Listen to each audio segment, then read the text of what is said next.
Welcome to my channel learn with Keeru. आज हम पढ़ेंगे फॉरेन एक्सचेंज के बारे में और एक्सचेंज रेट के बारे में कि हम कैसे फॉरेन एक्सचेंज को कैलकुलेट करते हैं, कैसे डिटरमाइन करते हैं। तो कहता है कि फॉरेन एक्सचेंज क्या होता है। फॉरेन एक्सचेंज दो चीज़ों को लेकर चलता है, एक तो फॉरेन करेंसी और एक एक्सचेंज रेट। ठीक है, तो फॉरेन एक्सचेंज रेट क्या रेट होती है? वो रेट होती है जो हमें किसी भी मतलब फॉरेन करेंसी को रेफर करती है किसी दूसरे देश की। मतलब जैसे इंडिया है, इंडिया का क्या है, हमारा रुपी है, और यूएस का क्या है, डॉलर है। ठीक है, तो जब हम इंडियन रुपी दे करके डॉलर लेते हैं, ठीक है, तो वो हमारा क्या कहलाता है, फॉरेन एक्सचेंज कहलाता है। ठीक है, तो फॉरेन एक्सचेंज क्या होता है? वो सारी एक्टिविटी जो की जाती हैं किसी भी सिटीजन के द्वारा अलग अलग कंट्री के, ताकि जो भी ट्रांजेक्शन उन्होंने किए उनकी पेमेंट कर पाए। क्योंकि देखो, जब हम ना किसी दूसरे देश से सामान मंगवाते हैं, इम्पोर्ट वगैरह करते हैं, तो हमें ना उसी देश की करेंसी में पेमेंट करनी पड़ती है।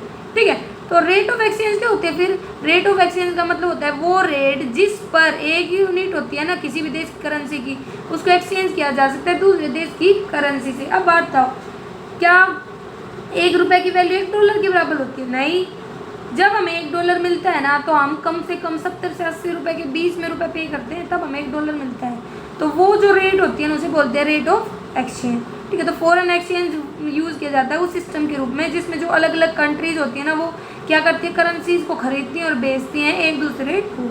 फॉरेन एक्सचेंज मार्केट क्या होता है? देखो, मार्केट क्या होता है, नॉर्मल मार्केट वो होता है जहाँ पे हम बाइंग एंड सेलिंग करते हैं, जो भी कमोडिटीज़ वगैरह हम खरीद रहे हैं उनकी। ठीक है, फॉरेन एक्सचेंज मार्केट क्या हो जाएगा, जहाँ पे जो भी करेंसीज होती हैं अलग अलग देशों की, उनकी बाइंग एंड सेलिंग होती है, तो वो फॉरेन एक्सचेंज मार्केट हो जाता है।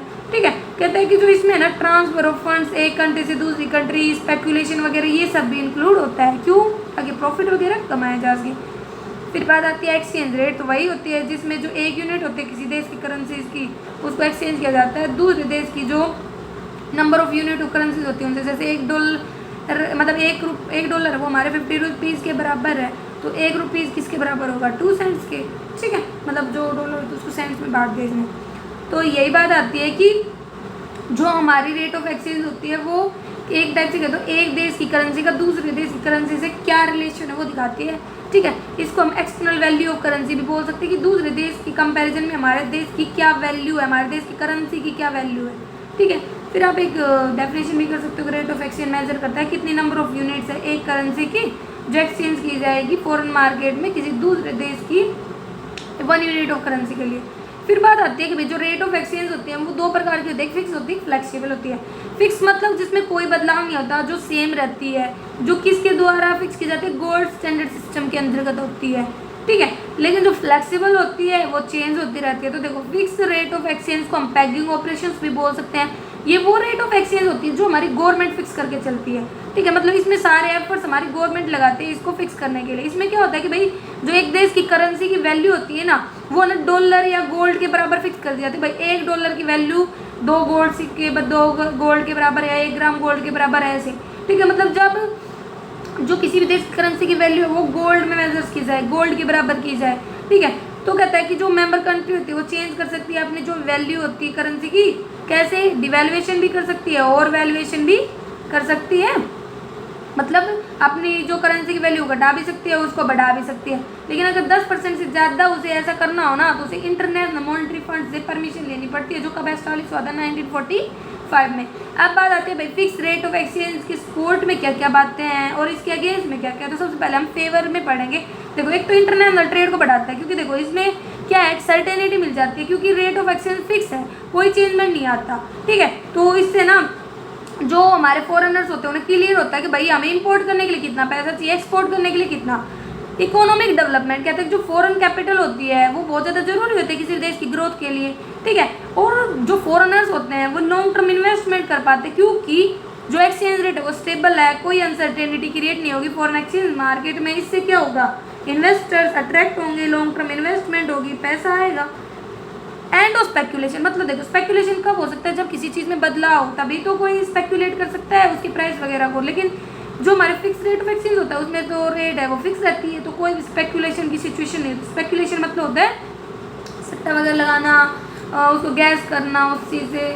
ठीक है, इंटरनल प्राइस स्टेबिलिटी कहता है कि भाई फिक्स रेट ऑफ एक्सचेंज के कारण क्या होता है कि बहुत कम पॉसिबिलिटी होती है कि जो हमारे प्राइस है उनमें बदलाव हो। इसके कारण क्या होता है, जो फिक्स रेट ऑफ एक्सचेंज मतलब ऐसा होती है उसके कारण ना हमारा प्राइस वगैरह ज़्यादा चेंज नहीं होता, जबकि जो फ्लेक्सिबल रेट ऑफ एक्सचेंज होती है उसमें बहुत ज़्यादा एडवर्स इफेक्ट पड़ जाते हैं जो भी हमारे इंटरनल स्टेबिलिटी होती है, क्योंकि जो प्राइस होते हैं उसमें बहुत ज़्यादा चेंजमेंट वगैरह आता है। ठीक है, ये कैपिटल फॉर्मेशन को भी प्रमोट करता है। कैपिटल फॉर्मेशन जब बढ़ती है, जो भी पैसा हमने लगाया है उसकी जो ग्रोथ होती है वो, तो कहता है कि जो स्टेबल एक्सचेंज रेट है उसके फेवरेबल इफेक्ट बढ़ते हैं कैपिटल फॉर्मेशन पे, क्योंकि जो इन्वेस्टर होते हैं उन्हें लगता है हाँ भाई फ्यूचर में मेरे को इतना रिटर्न तो मिलेगा ही मिलेगा, तो वो क्या करते हैं, वही ज़्यादा से ज़्यादा इन्वेस्ट करते हैं, जिससे क्या होता है एम्प्लॉयमेंट बढ़ता है हमारे देश में। ठीक है, लोगों का स्टैंडर्ड ऑफ लिविंग वगैरह इंप्रूव होता है और क्या बनती है हमारी कैपिटल फॉर्मेशन इंक्रीज होती है। लेकिन इसके अगेंस्ट में आर्ग्यूमेंट है, ये ना इतना हेल्पफुल नहीं होता इंटरनेशनल ट्रेड को प्रमोट करने में। ये रॉन्ग है अगर हम ये कहें कि भाई फिक्स रेट ऑफ एक्सचेंज है ना वो प्रमोट करते हैं इंटरनेशनल ट्रेड को, बल्कि ये गलत है। जबकि फ्लेक्सिबल रेट ऑफ एक्सचेंज है ना वो बहुत ज़्यादा हेल्पफुल होता है इंटरनेशनल ट्रेड को बढ़ाने में, जो भी टाइज होते हैं ना दूसरे देशों के साथ उनको इम्प्रूव करने में। कोई रियल रेट नहीं है ये एक्सचेंज की, कहता है जो फिक्स रेट ऑफ एक्सचेंज होता है ना वो एक आर्टिफिशियल रेट है। ठीक है, मतलब इसको लगाने के लिए गवर्नमेंट क्या करती है भाई, हमें पता है इसको गवर्नमेंट फिक्स करके चलते हैं तो वो बहुत सारे रिस्ट्रिक्शंस वगैरह लगा देती है। नो एलिमिनेशन ऑफ स्पेक्यूलेशन, ऐसा मान के चलते हैं ना कि भाई इससे स्पेक्यूलेशन खत्म हो जाता है, नहीं, लोग क्या करने लग जाते हैं, इसकी होल्डिंग करने लग जाते हैं, इसको स्टोर करने लग जाते हैं फॉरेन एक्सचेंज को। ठीक है, तो ये भी क्या कर देता है, जो वैल्यू होती है करेंसी की उसको डिवेल्युएट कर देता है, जो एक खतरे की सिचुएशन होता है। Not necessary for long term capital flow, ये भी जरूरी नहीं है कि भाई अगर रेट ऑफ एक्सचेंज फिक्स है तो जो पैसा है वो लॉन्ग टर्म के लिए फ्लो होगा, मतलब ज़्यादा से ज़्यादा पैसा आएगा, क्योंकि इन्वेस्टर को ये लगता है कि फ्यूचर में तो कोई चेंज पॉसिबल ही नहीं है, जितना रिटर्न हो रहा है उसमें तो कोई बढ़ोतरी होगी नहीं। तो जो इन्वेस्टर होते हैं ना वो फ्लक्चुएशंस भी चाहते हैं, इसी के कारण ये फेल हो जाता है। इंटरनेशनल क्राइसिस भी आ जाते हैं, कहते हैं जो इंटरनेशनल मॉनेटरी क्राइसिस है ना पिछले कुछ सालों में वो ज़्यादातर क्यों आए हैं, fix rate of exchange system के कारण आए हैं। जितने भी मेंबर कंट्री है इंटरनेशनल मॉनेटरी फंड की, उन्होंने क्या किया है, जो भी एक्सचेंज रेट होती है उसको किससे लिंक किया, डॉलर। अब हम किससे मेजर करते हैं, डॉलर से भी 1 रुपये की वैल्यू कितने डॉलर के बराबर हो गया, $1 कितने रुपए के बराबर होगा, उसी के मतलब अगेंस्ट में हम उसको डिवेल्युएट या अप्रिशिएट करके चलते हैं। फिर आता है फ्लेक्सिबल रेट ऑफ एक्सचेंज, तो वो रेट ऑफ एक्सचेंज होती है जो हमारे डिमांड और सप्लाई फोर्सेस होते हैं ना उनके द्वारा डिटरमाइन की जाती है, गवर्नमेंट का कोई इंटरफेरेंस वगैरह नहीं होता, मतलब गवर्नमेंट इसको फिक्स करके नहीं चलती। अब बात आती है इसके मतलब फेवर में क्या क्या चीज़ें हैं, तो देखो एक तो नेगेटिव इंपैक्ट है ना ग्लोबल फ्लक्चुएशंस को, उनको कम कर देता है। कैसे, जितने भी चेंजेस आते हैं उसके अकॉर्डिंग वो जो भी हमारा एक्सचेंज रेट होता है उसको भी चेंज करके चलता है, उसके अकॉर्डिंग है ना वो भी एक्सचेंज रेट को एडजस्ट करके चलता है। ठीक है, regulation of import and export, कहता है कि जो इकोनॉमिक कंडीशन होती है कंट्री में वो किसके अकॉर्डिंग वेरी करती है, भाई कितना एक्सपोर्ट हो रहा है कितना इंपोर्ट हो रहा है। तो कहता है कि अगर फ्लेक्सिबल रेट ऑफ एक्सचेंज होती है तो उसके अकॉर्डिंग जो कंट्री है ना वो अपने एक्सपोर्ट इंपोर्ट को ना कंट्रोल करके चल सकती है। ठीक है, वो कैसे कर सकती है भाई, देखो इंपोर्ट कब होता है, जब दूसरे देश से सामान मंगवाना आसान हो जाए, और एक्सपोर्ट कब होता है, जब दूसरे देश में सामान भेजना आसान हो जाए। वो कब हो सकता है, जब जो हमारा एक्सचेंज रेट है वो ईजी हो। ठीक है, तो यही बात बोल रखे कि जो एक्सचेंज रेट हो डिमांड की जो भी सप्लाई होती है डिमांड होती है उसके अकॉर्डिंग डिसाइड होता है, तो इसे हम रेगुलेट कर पाते हैं। ठीक है, फिर बात आती है application of theory of demand and supply, कहता है कि यहाँ पे ना कौन सी थ्योरी अप्लाई होती है, डिमांड एंड सप्लाई वाली, जो एक यूनिवर्सल प्रिंसिपल है जो हर जगह पे अप्लाई किया जाता है। ठीक है, मतलब ओपनली छोड़ दिया जाता है, एक रेट ऑफ एक्सचेंज अपने आप डिटरमाइन होती है जहाँ पे भी हमारे डिमांड और सप्लाई एक दूसरे को काटते हैं।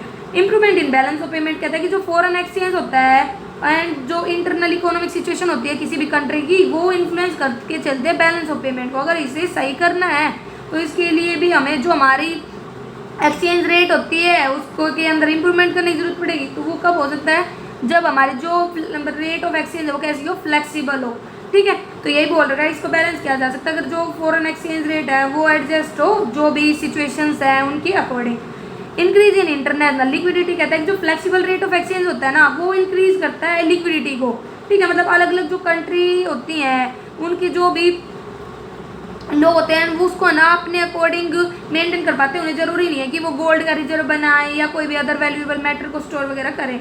ठीक है, हेल्प करता है मॉनेटरी पॉलिसी की इफेक्टिव बनाने में। मॉनेटरी पॉलिसी क्या होती है, जो हमारा आरबी वगैरह बना के चलता है उसको भी इफेक्टिव बनाने में हमारा जो फ्लेक्सिबल रेट ऑफ एक्सचेंज है ना वो बहुत ज़्यादा इंपॉर्टेंट रोल प्ले करता है। कैसे भाई, जैसे जो गवर्नमेंट है किसी कंट्री की वो है ना प्रोडक्शन को बढ़ाना चाहती है तो ये क्या करेगी, लोअर कर देगी रेट ऑफ इंटरेस्ट को, क्योंकि फिर लोग ना आसान से इंटरेस्ट वगैरह मतलब कम इंटरेस्ट पर लोन वगैरह ले पाएंगे, उसको अपने प्रोडक्शन में लगाए तो प्रोडक्शन बढ़ जाएगा। फिर बात आती है आर्ग्यूमेंट्स क्या है, एक तो अनसर्टेनिटी की रेट करता है क्योंकि जो फ्लेक्सिबल रेट ऑफ एक्सचेंज होते हैं वो कभी भी बदल जाती है, जैसे मार्केट के डिमांड सप्लाई में कोई भी चेंजेस आते हैं उसके अकॉर्डिंग। तो अनसर्टेनिटी रहती है, ये नहीं कह सकते कि ये इतनी रहेगी, ठीक है, कभी बढ़ जाती है कभी घट जाती है। तो इससे क्या होता है, रिस्क रेट होता है। स्पेकुलेशन को बढ़ावा देती है कि लोग स्पेकुलेट करने लग जाते हैं कि हाँ भैया अब रेट बढ़ेगी अब घटेगी, तो इससे कहता है कि ग्रेटर आर्टिफिशियल चेंज आता है हमारे जो भी एक्सचेंज रेट होते हैं, क्योंकि लोगों के बिहेवियर एक दूसरे के बिहेवियर से इफेक्ट होता है, ठीक है। डिस्कोरेज करता है लॉन्ग टर्म फॉरेन इन्वेस्टमेंट को। जब इन्वेस्ट को ये लगता है कि भाई जो रेट ऑफ एक्सचेंज है वो बदलेगी, तो वो ना लॉन्ग टर्म के लिए प्लानिंग नहीं करते, लॉन्ग टर्म के लिए इन्वेस्टमेंट नहीं करते, ये भी एक रिस्क अफेयर होता है। इन्फ्लेशन भी कहते हैं। इन्फ्लेशन क्या होता है, जब कंटिन्यूस इंक्रीज होते हैं ना प्राइस ऑफ कमोडिटीज में, तो वो हमारा इन्फ्लेशन कहलाता है। तो ये भी एक प्रॉब्लम होती है फॉरेन एक्सचेंज की, जब फ्लेक्सिबल रहता है, ठीक है, तो वो इन्फ्लेशन क्रिएट कर देता है। और प्राइस स्टेबिलिटी नहीं रह पाती, मतलब चेंजेस बहुत जल्दी जल्दी आता है। दूसरा क्रिटिसिज्म ये है फ्लेक्सिबल रेट ऑफ एक्सचेंज का कि इकोनॉमी स्टेबल नहीं रह पाती, किसमें, मीडियम ऑफ एक्सचेंज में, यूनिट ऑफ अकाउंट में, स्टोर वैल्यू और स्टैंडर्ड फॉर डेफर्ड पेमेंट में, ये बहुत ज़्यादा अफेक्ट करता है ट्रेड को। गवर्नमेंट का भी इंटरवेंशन रहता है। हम ये कहते हैं ना कि भाई ये free forces of demand and supply से ही डिसाइड होता है, नहीं ऐसा नहीं कह सकते। गवर्नमेंट भी बहुत ज़्यादा इंटरफेयर करके चलती है, जब भी हम फॉरेन एक्सचेंज को डिटरमाइन करके चलते हैं, उसकी रेट को डिटरमाइन कर सकते हैं। फिर बात आती है हार्ड करेंसी होती है, एक सॉफ्ट करेंसी होती है। तो हार्ड करेंसी तो होती है जो मतलब वाइडली एक्सेप्ट की जाए, गुड्स सर्विस की पेमेंट वगैरह, मतलब जो स्टेबल रहे, जिसमें ज़्यादा चेंजमेंट नहीं आता, जिनकी वैल्यूज़ में जो विश्वास के लायक होती है, ठीक है। पेपर करेंसी को नॉर्मली हार्ड करेंसी की तरह यूज किया जाता है, जबकि जो सॉफ्ट करेंसी होती है वो ऐसी होती है जिसमें जो वैल्यूज़ है ना, जो उस वैल्यूज करेंसी की, वो ना दूसरे देश की करेंसी की कंपैरिजन में बहुत जल्दी से फ्लेक्सिबल हो, मतलब चेंज हो, ठीक है। फिर बात आता है कि भाई अगर हमें निकालना है रेट ऑफ एक्सचेंज, कैसी इक्विलिब्रियम रेट ऑफ एक्सचेंज, तो हम क्या करेंगे। तो सबसे पहले तो बात आती है कि भाई फिक्स रेट ऑफ एक्सचेंज कैसे निकालते, तो हमें पता है गवर्नमेंट डिटरमाइन करके चलती है, कैसे, गोल्ड स्टैंडर्ड सिस्टम का यूज़ करके। इसमें क्या होता है कि जो रेट ऑफ एक्सचेंज होती है ना, वो डिपेंड करती है क्वांटिटी ऑफ गोल्ड पे, कि कितनी एक जो मनी है उसकी वैल्यू कितने के गोल्ड के बराबर। जैसे डॉलर है, उसको हमने मान लिया एग्जांपल के लिए कि वो 1 ग्राम गोल्ड के बराबर है, ठीक है। तो गवर्नमेंट को अगर कुछ भी खरीदना है ना, तो वो 1 ग्राम गोल्ड के कंपेयर करके ही निकाला है। जैसे इसने फिर पाउंड को बता दिया वो 4 ग्राम गोल्ड के बराबर है, तो ये कह सकते हैं कि जो $1 है ना, मतलब 1 पाउंड देंगे तो $4 देने पड़ेंगे। तो ऐसे मतलब पहले ऐसे होता था, फिक्स रेट ऑफ सिस्टम वगैरह था, ठीक है। तो जितने मेंबर होते थे वो अपने जो भी प्राइस होते थे रिस्पेक्टिव करेंसी के, वो गोल्ड के टर्म वगैरह में बता के चलते थे कि हाँ भाई मेरी, तो इसीलिए कह रखा है कि जो फिक्स रेट ऑफ वो डिपेंड करता है कि गोल्ड प्राइस पर करेंसी के, ठीक है। फिर बात आता है फ्लेक्सिबल वो होता है जिसमें गवर्नमेंट डिटरमाइन नहीं करके चलती, बल्कि जो डिमांड और सप्लाई होती है ना अलग अलग करेंसीज की फॉरेन मार्केट में, उनसे डिसाइड होता है। जो मार्केट होता है ना, जहाँ पे फॉरेन करेंसीज की डिमांड की जाती है, सप्लाई की जाती है, उसे ही हम फॉरेन एक्सचेंज मार्केट बोलते हैं। और रेट ऑफ एक्सचेंज वही जिस पे मतलब एक देश की करेंसी को दूसरे देश की करेंसी के एक्सचेंज किया जाता है। फिर बात आती है डिमांड फॉर फॉरेन एक्सचेंज। कहता है कि फॉरेन एक्सचेंज को डिमांड किया जाता है बहुत सारे पर्पज से। क्यों करते हैं भाई हम, दूसरे देश की करेंसी की डिमांड क्यों होती है, इंपोर्ट करने के लिए, लोन वगैरह की फॉर्म में हो सकती है, इन्वेस्टमेंट करने के लिए दूसरे देशों में, क्योंकि जब हम किसी दूसरे देश का सामान खरीदते हैं तो हमें पेमेंट उसी देश की करेंसी में करनी पड़ती है जिस देश का हमने सामान खरीदा है। तो कहता है कि अगर एक्सचेंज रेट लो होती है तो डिमांड है वो बढ़ जाती है, और अगर एक्सचेंज रेट ज़्यादा होती है तो डिमांड फॉरेन एक्सचेंज की घट जाती है, ठीक है। कि इनका मतलब एक तरह से रेसिप्रोकल रिलेशन होता है। जबकि सप्लाई की यूज होती है, जैसे दूसरे देश का एक्सपोर्ट करना हो, लोन्स वगैरह दिए हों, इन्वेस्टमेंट आई है अब्रॉड से, तो हमें सप्लाई होती है फॉरेन एक्सचेंज की। तो इसका पॉजिटिव रिलेशन होता है। कैसे, सप्लाई ऑफ फॉरेन एक्सचेंज और जो रेट ऑफ एक्सचेंज है ना वो डायरेक्टली रिलेटेड होते हैं। अगर जो रेट ऑफ एक्सचेंज वो बढ़ रही है तो सप्लाई है ना वो भी बढ़ेगी, और रेट ऑफ एक्सचेंज अगर घट रही है तो सप्लाई है वो भी घटेगी, ठीक है। तो अब आता है इक्विलिब्रियम कैसे डिटरमाइन करते हैं। तो जहाँ पे हमारी सप्लाई और डिमांड एक दूसरे को काटती है वहाँ पे हमें इक्विलिब्रियम होता है। जो सप्लाई होता है वो हमारा अपवर्ड स्लोपिंग होता है और डिमांड हमारा डाउनवर्ड स्लोपिंग होता है, ठीक है। तो यही इसने दे रखा है हमारे डायग्राम में। फिर यहाँ पे बता रखा है कि भाई ए और डी के बीच में हमारी एक्सेस सप्लाई शो करता है, और एस और डी के बीच में डाउन मतलब जो एक्सेस डिमांड शो करता है, ठीक है। फिर ये पॉइंट था, यहाँ पे हमने दिखाया है कि रेट क्या एक्सचेंज की, यहाँ पे हमने दिखाया है क्वांटिटी ऑफ फॉरेन एक्सचेंज। ये सारा हमारे आगे इसने एक्सप्लेन कर रखा है, तो आप इसको डायग्राम वगैरह के हेल्प से एक्सप्लेन कर सकते हो। अब बात आती है कि कौन कौन से फैक्टर होते हैं जो ना इन्फ्लुएंस करते गए चलते हैं रेट ऑफ एक्सचेंज को जब हम इसे डिटरमाइन करते हैं। तो देखो, एक तो सेंट्रल बैंक इंटरवेंशन, मतलब जो भी सेंट्रल बैंक होता है किसी भी देश का, मतलब जैसे हमारे देश का RBI है, वो भी है ना इंटरफेयर करता है फॉरेन मार्केट में। वो ना प्रॉफिट कमाने के मोटिव से ऐसा नहीं करता, बल्कि वो करता है कि भाई दूसरे देश के मतलब जो भी हमारे देश में लोग हैं उनको ना आसानी से दूसरे देश की करेंसीज वगैरह मिल जाए, बेस्ट इंटरेस्ट में मिल जाए, इसलिए वो भी है ना इंटरफेयर करके चलता है बाइंग एंड सेलिंग में फॉरेन करेंसीज। इसके क्या कारण क्या होता है, सप्लाई और डिमांड में इन्फ्लुएंस आते रहते हैं। कॉमर्शियल बैंकिंग ऑपरेशन कहता है जो एक्सचेंज रेट होता है ना वो बैंकिंग ऑपरेशन से भी इन्फ्लुएंस होकर चलता है। जो डोमेस्टिक बैंक होते हैं ना वो फॉरेन इंस्ट्रूमेंट वगैरह को खरीद लेते हैं क्रेडिट पर, और जो इंडिजिनियस कैपिटल होती है उसको फॉरेन कंट्रीज में ट्रांसफर कर देते हैं। तो इससे क्या होता है जब वो इसे बेचते हैं ना तो फॉरेन कैपिटल फ्लो होती है, दूसरे देश का ही तो पैसा आएगा जब हम वहाँ पे बेचेंगे तो, ठीक है। तो ये ऐसे ये भी इन्फ्लुएंस करके चलते हैं। और इंटरेस्ट रेट कहते हैं, जो रेट ऑफ एक्सचेंज होता है ना वो भी इन्फ्लुएंस किया जाता है इंटरेस्ट रेट के द्वारा। जब इंटरेस्ट रेट है किसी कंट्री की वो बढ़ती है दूसरे देश के कंपैरिजन में, तो क्या होता है, लोग बहुत ज़्यादा ये सोचते हैं हाँ यहाँ पे फ़ायदा है, तो वो हमारे देश में इन्वेस्ट करना स्टार्ट कर देते हैं, इन्वेस्टमेंट होती है। और जब प्राइस गिरते हैं तो इन्वेस्टमेंट कम होती है। तो ऐसे भी फॉरेन एक्सचेंज इन्फ्लुएंस करता है। इकोनॉमिक कंडीशंस भी होती हैं अलग अलग।